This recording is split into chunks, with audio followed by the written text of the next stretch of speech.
आज हम पढ़ेंगे बच्चों अपना नया चैप्टर इलिप्स के बारे में। लास्ट वीडियो में हम पैराबोला को खत्म कर चुके हैं, जिसमें मैंने पैराबोला पर डिपेंडेंट जितनी भी थ्योरी थी वो सारी करा दी है और उसके रिगार्डिंग जितने भी एनसीईआरटी से क्वेश्चन थे वो सारे खत्म हो चुके हैं। ठीक है, आप लास्ट वीडियो में देख सकते हो।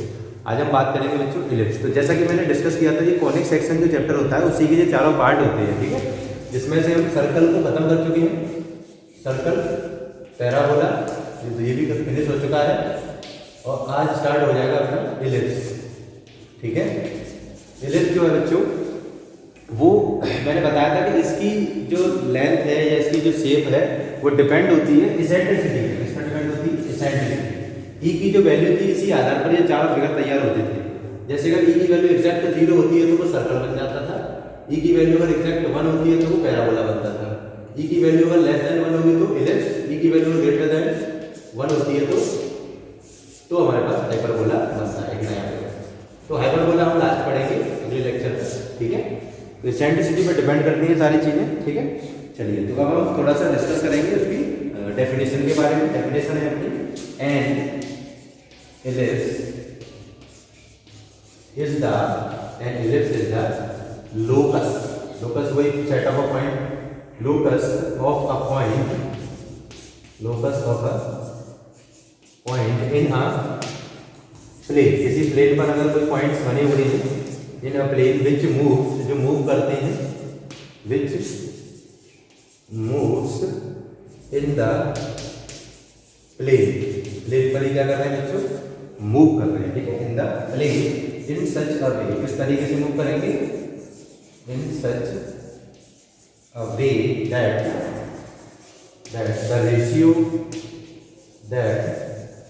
the ratio of its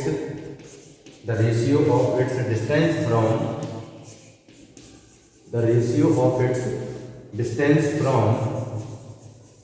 a fixed point,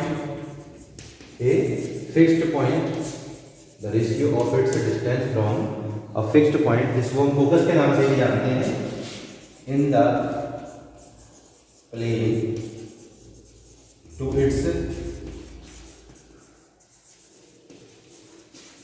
distance from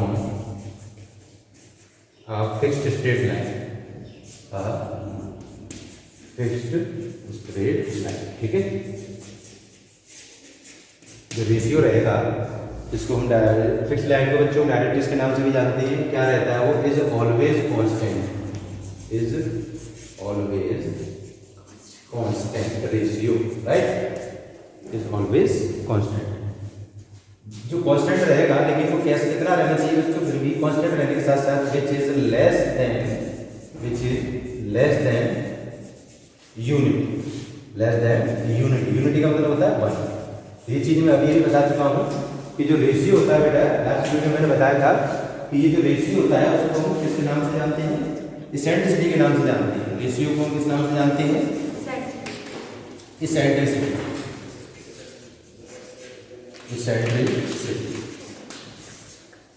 अब इसेंट्रिसिटी की जो वैल्यू अगर वो लेस देन यूनिटी रहती है तो उस केस में क्या बनता है, इलिप्स बनता है। ये चीज जब भी बताई है, यूनिटी का मतलब 1 से छोटी अगर हमारे पास कोई भी वैल्यू इसेंट्रिसिटी की आती है तो उस केस में बच्चों क्या तैयार होगा, इलिप्स तैयार होगा। ठीक है, जैसे अगर सपोज मेरे पास कोई फिक्स्ड लाइन थी, इस डेफिनेशन को थोड़ा सा और ब्रीफ अच्छे से समझेंगे।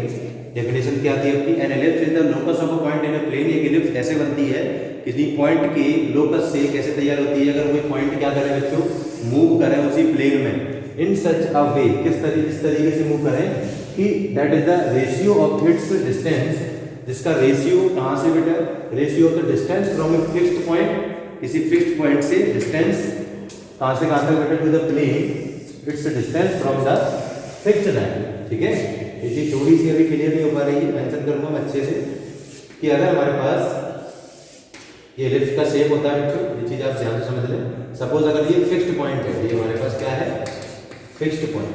ठीक है, इस फिक्स्ड पॉइंट से और जो हमारे पास इलिप्टिकल पॉइंट होता है उससे ये डायरेक्ट्रिक्स तक की जो डिस्टेंस होती है, इसका रेशियो अगर हम डिवाइड करें, यानी कि अगर मेरे पास ये पॉइंट है बच्चों P और ये डिस्टेंस है हमारे पास है Q ले लेते हैं और ये डिस्टेंस है सपोज M। ठीक है, तो ये हमारे पास जो डिस्टेंस है उसका रेशियो जो है बच्चों वो PQ divided by M Q. अगर हम इस तरीके से रेशियो निकालते हैं दोनों डिस्टेंस, रेशियो फ्रॉम द, अगर कोई पॉइंट होता है बेटा ये वाला पॉइंट और उसके फिक्स्ड पॉइंट से डिस्टेंस और इस पॉइंट से डायरेक्ट्रिक्स यानी कि फिक्स्ड लाइन तक के डिस्टेंस का जो रेशियो निकाला जाएगा, रेशियो को क्या ले सकते हैं, डिवाइडर ले सकते हैं।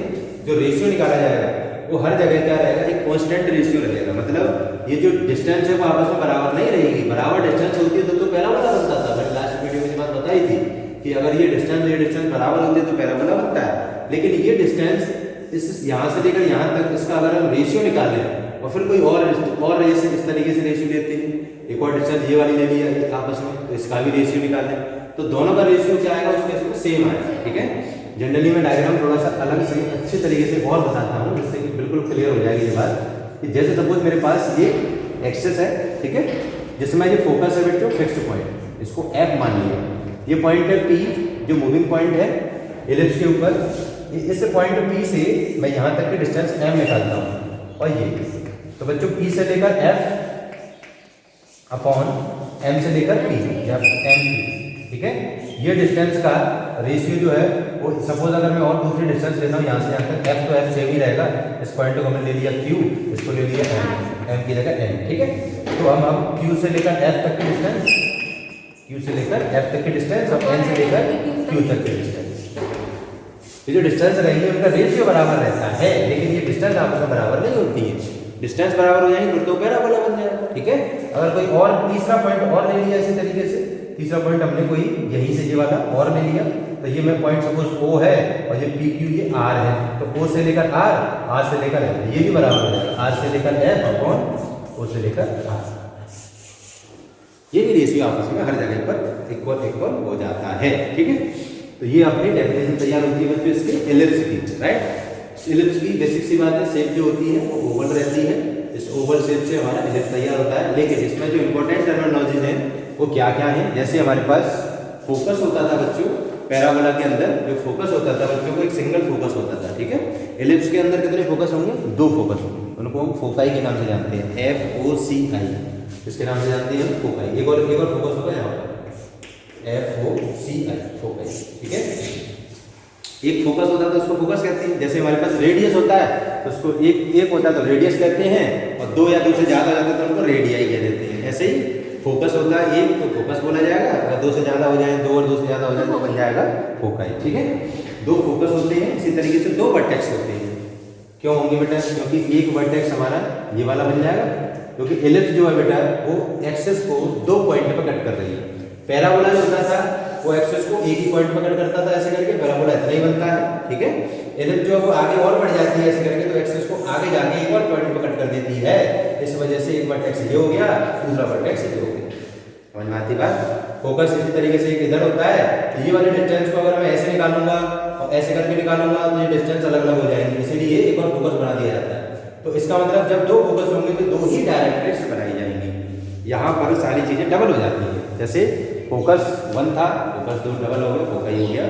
वर्टेक्स 1 था तो वो वर्टिसेस बन जाते हैं, तो वर्टिसेस हो गए। डायरेक्ट्रिक्स 1 थी तो डायरेक्ट्रिक्स अगर हमारे पास देखी जाए तो ये भी 2 हो जाती है। ठीक है, यहाँ पर सारी चीजें डबल हो जाती है। यस, डायरेक्ट्रिक्स जो होती है बेटा, जैसे अगर हमारे पास फोकस है और ये वर्टेक्स है, फोकस से वर्टेक्स जितने डिस्टेंस पर होगा उतने डिस्टेंस पर डायरेक्ट्रिक्स होती है। ठीक है, लेकिन इस केस में ये आगे भी हो सकती है, थोड़ा बड़ी भी हो सकती है, कम भी हो सकती है। क्यों हो सकती है, क्योंकि इसका जो रेशियो है मैंने पहले कह दिया है, जो रेशियो वो 1 से छोटा रहता है, तो इसलिए ये वाली डिस्टेंस आपस में बराबर नहीं भी हो सकती है और हो भी सकती है। अगर वो सेम हो जाएंगे तो पैराबोला के शेप में हमारा होगा तब बनेंगे। अगर वो थोड़ी सी 1 से कम हो जाएगी दोनों का डिस्टेंस का रेशियो, तो फिर वो इलिप्स बन रही होगी। ठीक है, इस वजह से डायरेक्ट्रिक्स होती हैं वो यहाँ पर उसका जो रेशियो रहता है, ये जो रेशियो होगा बेटा वो उसको हम एसेंट्रिसिटी के नाम से ही जानते हैं। किसके नाम से जानते हैं, एसेंट्रिसिटी के नाम से। ठीक है, तो जनरली जो डेफिनेशन तैयार होती है बच्चों कि अगर हमने कोई लाइन ली, ये चीज़ आपको नोट्स में नोट डाउन करनी है। इस लाइन को सपोज हमने मान लिया m। ठीक है, अगर हम डिस्टेंस ले रहे हैं किसी पॉइंट, ये P है, इससे वो कोई इलिप्स तैयार होगी ऐसे करके, और एक कोई पॉइंट है F फोकस। ठीक है, जिसको हमने S मान लिया है, ये पॉइंट है हमारे पास फोकस। ठीक है, तो इससे ये डिस्टेंस जो होगी उसका जो रेशियो रहेगा बच्चों, तो वो लिया जाता है SP divided by PM is equals to, उसको हम ई के नाम से भी जानते हैं। ये चीज़ आपको नोट्स पर मेंशन करनी है, ठीक है। इस नाम से भी जानते हैं बच्चों, ई फॉर इसेंट्रिसिटी। लेकिन ये जो इसेंट्रिसिटी है वो हमेशा 1 से छोटी रहेगी, तभी एलिप्स तैयार होगी। इससे बड़ी बन ई जो है 1 से बड़ी बन गई तो फिर वो एलिप्स ना बन के हाइपरबोला बन जाएगा, ठीक। इतनी बात समझ में आती है। तो अब हम यहाँ से ये भी लिख सकते हैं, ये जो वैल्यू बेटा वो अलग से लिख सकते हैं, लेकिन ये दोनों एक अलग पार्ट है। ये चीज़ इसको चाहे तो आप अलग लिख सकते हो, ई इज लेस देन 1, ताकि कैलकुलेशन में कोई प्रॉब्लम ना हो। अब इसका मल्टीप्लाई करेंगे तो एस पी इक्वल्स टू आपको मिल जाएगा e times of P M, e times of P eccentricity into P M, P से लेकर एम तक के डिस्टेंस, ठीक है। नेक्स्ट अब हम आगे बढ़ेंगे इसी पर बेस्ड जो अपनी छोटे छोटे टर्म्स हैं, फोकस क्या होगा, फोकस के पॉइंट्स क्या क्या होंगे, ठीक है। ये सारी चीज़ें बहुत इंपॉर्टेंट है बेटा, जो चीज़ मैं कराने वाला हूँ, जो टेबल को आगे आने वाली है वो बहुत इंपॉर्टेंट है। अगर उस टेबल को आप अच्छे से ऑब्जर्व करना सीखे तो बहुत कुछ सीखेगा, ठीक है।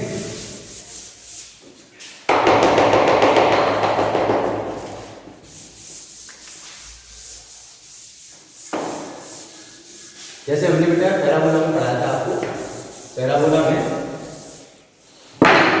4 स्टैंडर्ड टाइप के पैराबोला थे, ठीक है। 4 स्टैंडर्ड पैराबोला थे। ऐसे एलिप्स में 2 स्टैंडर्ड टाइप की एलिप्स होती हैं, जिनकी इक्वेशंस मैं आपको अभी मेजर करके बताता हूँ, ठीक है। या फिर साइड में हम लिख ही लेते हैं। एलिप्स की जो इक्वेशन होती है बच्चों को होती है x² upon a² plus y² upon b² equals to 1। ये स्टैंडर्ड टाइप की होती है, ठीक है। अभी दूसरी ऐसे बन सकती है x² upon b² plus y² upon a² equals to 1, यानी कि a और b की वैल्यू बस इंटरचेंज हो जाएंगी, तो 2 अलग अलग टाइप के एलिप्स बन जाएंगे, ठीक है। अब इन एलिप्स का पहले तो मैं मेजरमेंट बता देता हूँ कि बनती कैसे है, फिर बाद में टेबल बताऊंगा, ठीक है। सपोज अगर मेरे पास ये एलिप्स है, अगर मैं इक्वेशन लिखता हूँ x² upon a² y² upon b², तो अगर ये वैल्यू बच्चों से a है और ये b है, इन वैल्यूज पर डिपेंड करती है इस एलिप्स की शेप, ठीक है। यानी कि ये किस एक्सेस के अराउंड जाएंगे, ठीक है। अगर a की जो वैल्यू बच्चों b से बड़ी है तो इस तरीके से हॉरिजॉन्टल एलिप्स बनेगी, राइट। अगर a की वैल्यू b से छोटी आ जाती है तो फिर इस तरीके से वर्टिकल एलिप्स बनती है। ये अंतर होता है बस, ठीक है। क्योंकि यहाँ से यहाँ तक ये जो पॉइंट्स हैं वो a ही बोले जाते हैं, क्या बोले जाते हैं, a। तो जब ये देखो आप, ये डिस्टेंस अगर बड़ी है a की वैल्यू, इसका मतलब a की वैल्यू बड़ी होगी तभी ये डिस्टेंस बड़ी होगी, तभी ये शेप ऐसी बनेगी, ठीक है। ये वाली वैल्यू बोली जाती है बच्चों b, इधर आ जाएगा -b, इधर हो जाएगा -a, ठीक है। ये हॉरिजॉन्टल एक्सिस पर, ठीक। तो अगर ये वैल्यू हमारे पास इधर जा रही है तो ये अगर a की वैल्यू बड़ी है तो ऐसे करके लेटी हुई हॉरिजॉन्टल, और अगर ये a की वैल्यू क्या हो गई, छोटी हो गई, b की फिर बढ़ गई ऊपर की तरफ b की, तो फिर ये यहाँ पर b की बड़ी a की छोटी है, तो इस केस में वर्टिकल एलिप्स तैयार होती है, ठीक है। ये तो मेन टर्म्स हो गए कि एलिप्स की इक्वेशंस को पहचानना कि हॉरिजॉन्टल एलिप्स है या वर्टिकल एलिप्स है। क्योंकि आपके जो 12th क्लास में बेटा इस पर डिपेंडेंट आप देख सकते हैं इसके क्वेश्चन, ठीक है। क्वेश्चन आपको बनेंगे। तो ये चीज़ मैंने पहले बता दी आपको, हॉरिजॉन्टल किस तरीके से बनेगी और वर्टिकल कब बनेगी, ठीक है। इक्वेशन की स्टैंडर्ड यही रहती है। अब ऐसे इन्हीं स्टैंडर्ड इक्वेशन पर डिपेंडेंट हम इक्वेशन भी बताएंगे और साथ ही साथ उसके अंदर जो टर्म्स होते हैं, छोटी छोटी चीज़ें, वर्टेक्स, तो वर्टेक्स को हम कैसे निकाल सकते हैं, फोकस है तो फोकस को हम कैसे निकाल सकते हैं। इसको निकालने के लिए एक डायरेक्ट बहुत अच्छी टेबल है हमारे पास। जैसे सपोज अगर हम एक साइड में लिख रहे हैं यहाँ पर कोऑर्डिनेट्स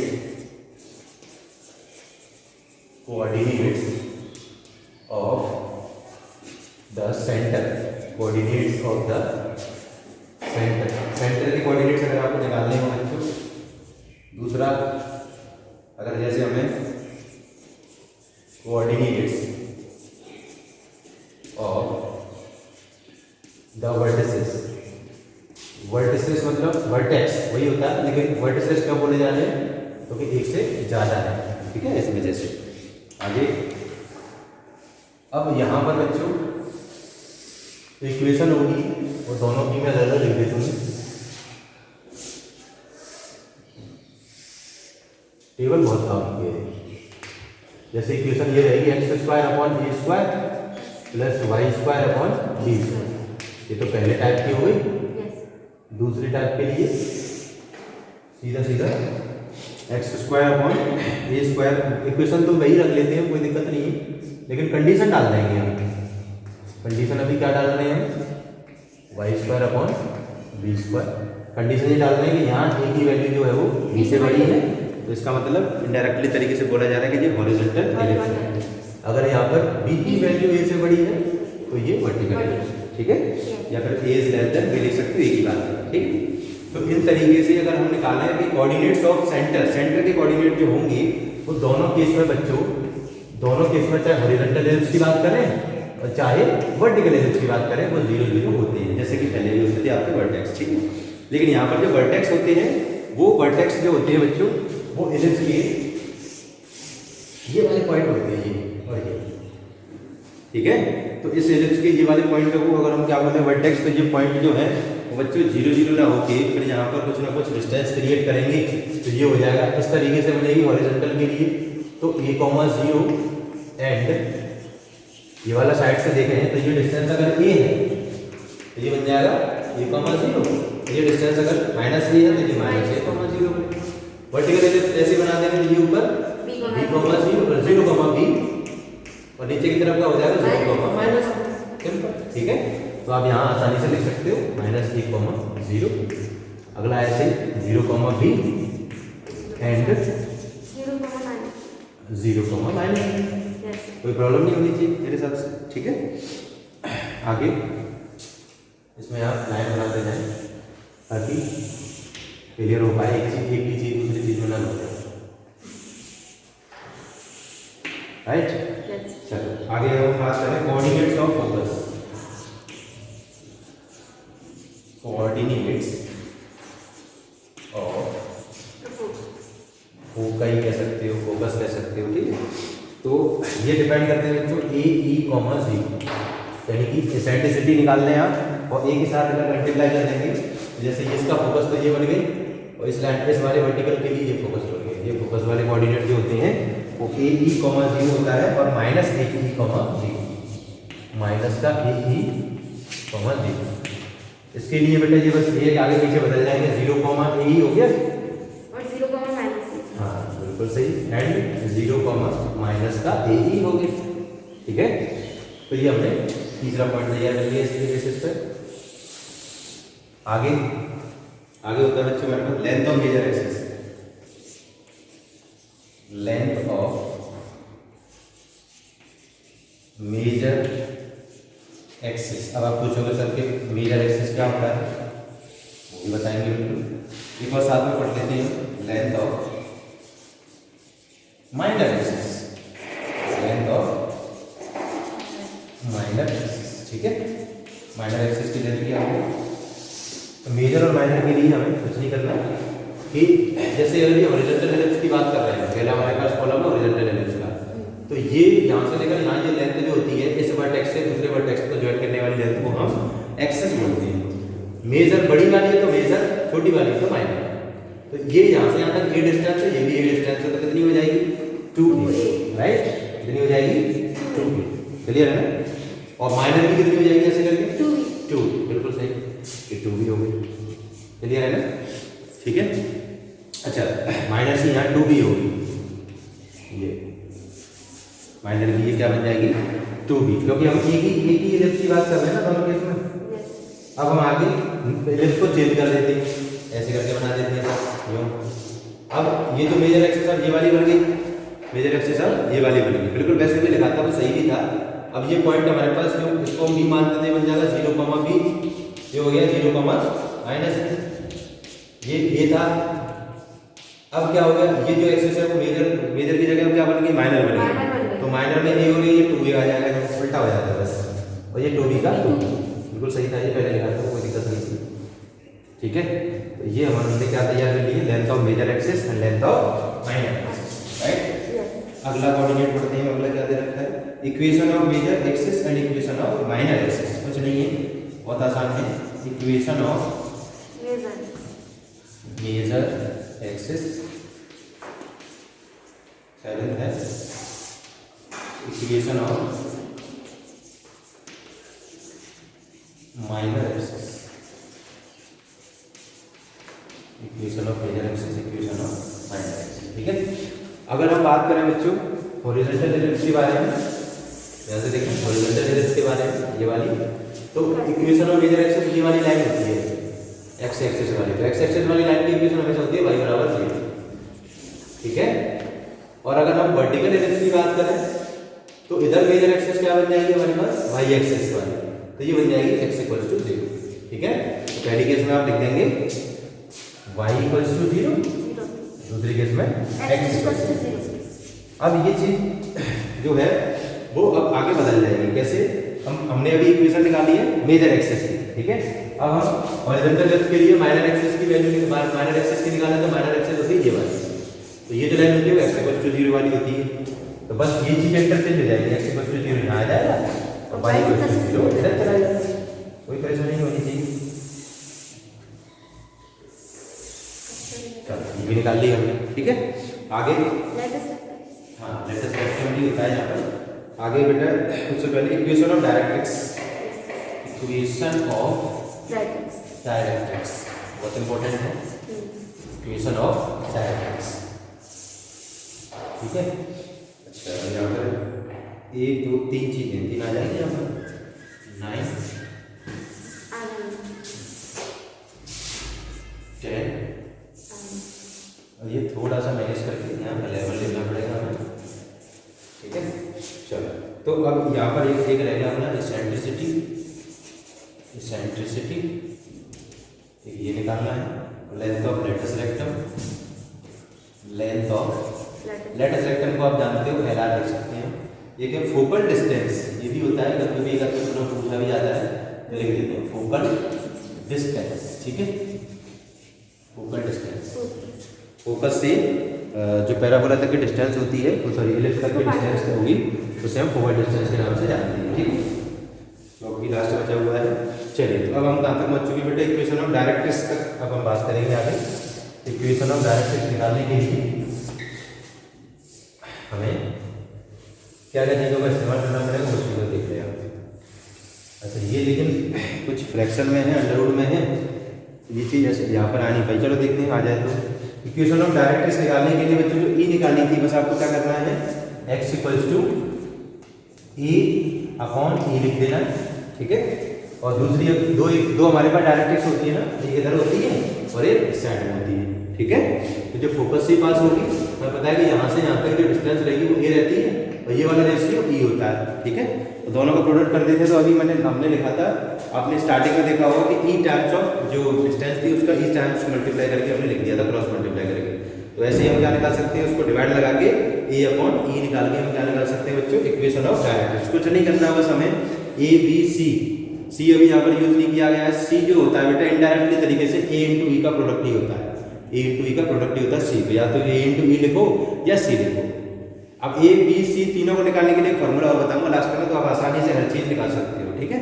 अगर आपको ABC में से 2 चीजें दे रखी हो, AB तो C निकाल सकते हो, C और B दे रखे हो तो A निकाल सकते हो। इनमें से कोई भी तीनों में से 2 चीजें रखी हो तो एक डिस्टेंस आप निकाल के फिर आपको कुछ भी पूछा जाए इसमें से, इस टेबल के जरिए आप हर क्वेश्चन को सॉल्व कर सकते हैं, ठीक है। तो नेक्स्ट है कि अगर हमें इक्वेशन ऑफ डायरेक्ट्रिक्स में एक और डायरेक्ट्रिक्स होती है वो निकालनी हो तो बस माइनस के E/E बन जाएगी, ठीक है। दूसरी हो जाएगी बच्चों y = B/E एंड इसकी दूसरी डायरेक्ट्रिक्स जो होगी माइनस के B/E हो जाएगी, सिंपल, ठीक है। अगर हमें इसेंट्रिसिटी निकालना है तो ये थोड़ा फ्रैक्शन में होती है, E = √1 -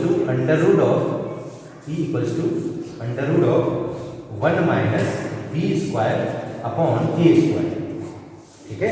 E = ये भी सेम रहेगा, E = √1 - ये उल्टा जाता है A²/B² हो जाता है, ये उल्टा A²/B²।